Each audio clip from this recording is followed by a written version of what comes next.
shoe at George W. Bush, didn't they? Over, I think in China someplace. He was speaking and they threw a shoe at him. But no, that person was wrong. And I don't see how anybody, and we'll find out, can condone those actions. Wrong. Totally wrong. And just to add a little humor, thank God it was just water. You don't ever mess up black woman's hairdo. You don't do that. It's 18 after the hour, and we go to Mosi. Well, Mosi, if you don't mind, because I'm aware of her schedule. Let me do this right now. Madam Sheila Dixon. Good morning. Good morning. Good morning. I was to just ditto and echo. That was very disrespectful. The lady had an issue. She should have, if she had some problems, should have maybe, I know the mayor would have taken the time to talk to her, whatever her problem was, but that was totally disrespectful. Amen. She should not have done that. There's my understanding she has like a $50,000 fine or whatever, but I mean, that was totally disrespectful. Yes. And I think the mayor's approach, being calm, going forth, doing what she needed to do, but I also agree, Larry, that the EPU who's around you need to be a little bit more observant, particularly when there's an opportunity to go with water on her back. So somebody, they need to be more observant. Absolutely. There are a lot of mentally disturbed people out there, and you just, it's just disrespectful. And there's another way to address your frustration than to throw water on her. Yes. Ms. Dixon, how do, being the mayor, former mayor, and on one hand, you want to be out, you want to be amongst the people, but on the other hand, as we're saying, you want your staff to protect you. Where do you draw the line? It's difficult because I just give examples where, because of being in Baltimore when I was the mayor, and people come up to me and hug me, and my EPU initially used to kind of hold people back, and I used to say, no, don't hold them back, So it's a fine line, and because you don't want your folks to just kind of guard you and be around you, and you can't touch people. And I think that's the part where they have to, be observant, have this space so that you can, be able to touch people, and people don't feel that they are intimidated by your EPU, because I used to have mine stand back because of, people want to come up, hug you, talk to you or whatever. They just have to really just be more observant. And of course, just a little sidebar here.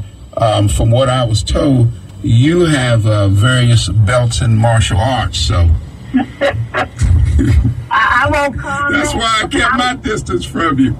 I won't comment on that, but yeah, that was definitely uncalled for, and I don't know how I would have handled it.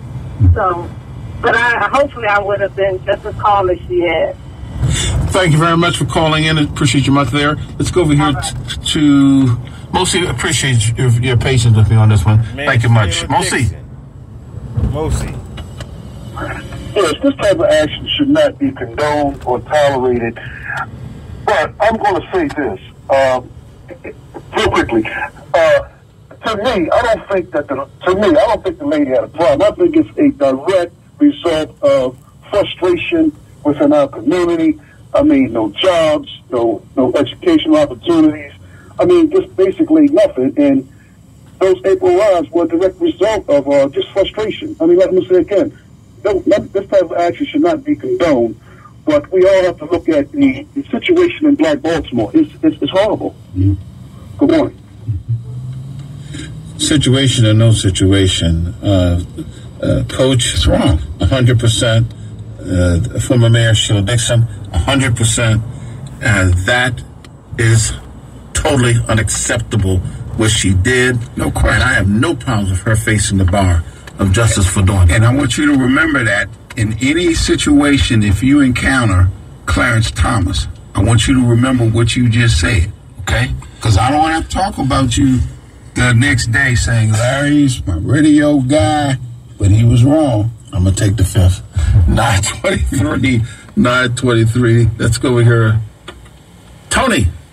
Yeah, good morning. Two quick points.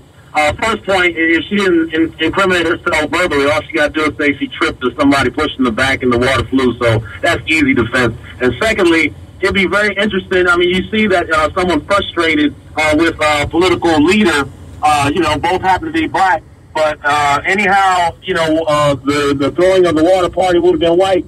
People would have been crying racism. But really, it's just frustration with the politician in office. So, it's pretty much a crazy double standard that we have in our community and probably in the country. So, just food for thought.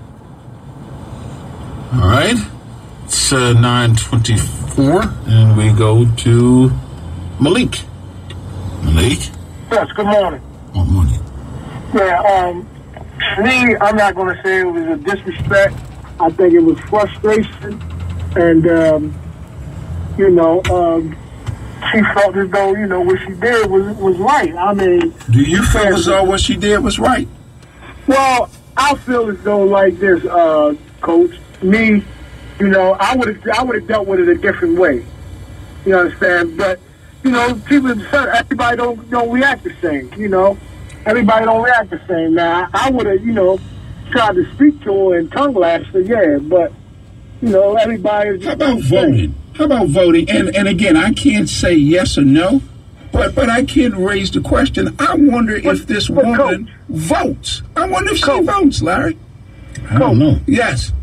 But you said that the lady was disrespectful to the mayor. Look how disrespectful the mayor has been to our community. And if you feel that, excuse me, go ahead. This lady probably is not educated. She probably don't even. Well, know let's how to vote. educate her. She probably don't know how to have a voters card. Probably don't even have a voters card. Well, let's educate her. Let's educate her and those who are listening by saying what she did was extremely, At 37 years of age. inappropriate. Well, it was inappropriate. Let's say this though. She's lucky it was just a bottle of water. It could have been a bucket of something else. But, Now, if somebody walks up there with a bucket of water about to throw it at anybody, all the police staff. shoot, All the police staff. don't even stretch that one, Brother Malik. Don't even stretch Okay. that. Unless it's the Harlem Globetrotters Act, where they throw the confetti on you or something. All right, it's 9:26. Let's go to Steve. Good morning. Everyone. Good morning. Morning. I was there, and honestly, I was very shocked. I got that too. And regardless of the motivation or the justification people try to give, where I'm from, we respect authority. We respect the office. Okay, like you guys say, there are different ways, to show your frustration. Just get just wait the time and go and vote her out. It's simple. You don't have to act. I'm against all type of violence, especially when that came from the woman. Okay. Yeah, people don't agree with the mayor, but that wasn't right. That was wrong. Honestly, I was there. I was upset. And the head of the security detail of the mayor, honestly, he need to be fired. You need to be fired because right now everybody is on the edge, all these things, and they should pay attention, And honestly, Madam Mayor, I'm very, very sorry that all these things happen. Thank you very much. And Larry, we can't pick and choose who we like or who we dislike and say it's okay. Because if, God forbid, if someone were to throw some water on President Barack Obama, black folks will be up in arms as well as they should, but it's the office and the individual, not his or her politics.